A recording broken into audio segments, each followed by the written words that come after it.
आज आपण इलेक्ट्रिक अर्थिंगची माहिती पाहू।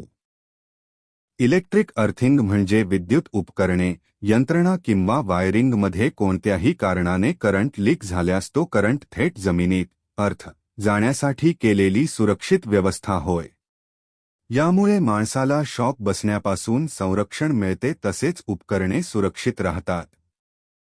अर्थिंगचे उद्दिष्ट, पर्पस ऑफ अर्थिंग: 1. मनुष्याला विजेचा धक्का बसू नये. 2. विद्युत उपकरणांचे संरक्षण व्हावे. 3. ओव्हरकरंट व शॉर्ट सर्किट पासून बचाव करणे. 4. प्रणालीमध्ये स्थिर व्होल्टेज राखणे. 5. उपकरणे, वायरिंग व इमारतीला आग लागण्याचा धोका कमी करणे. अर्थिंगचे प्रकार, types of earthing. 1. Plate earthing. या पद्धतीत लोखंडी किंवा तांब्याची प्लेट 2 फूट x 2 फूट जमिनीत 8 ते 10 फूट खोल गाडली जाते। प्लेटभोवती कोळसा, मीठ व चारकोल टाकून आर्द्रता राखली जाते।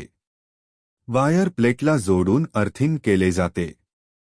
ही पद्धत साधारणपणे घरे व ऑफिससाठी वापरली। 2. Pipe earthing. या पद्धतीत ग्लवनाइज्ड आयर्न GI पाईप जमिनीत 10 ते 15 फूट खोल पुरली जाते। पाईप भोवती कोळसा व मीठ टाकले जाते। ही पद्धत जास्त विद्युत लोड असलेल्या ठिकाणी, फॅक्टरी, सबस्टेशन वापरली जाते। 3. Rod earthing.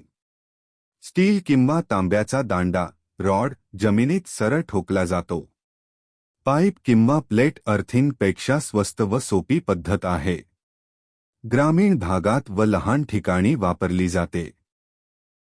4. स्ट्रिप किंवा वायर अर्थिंग.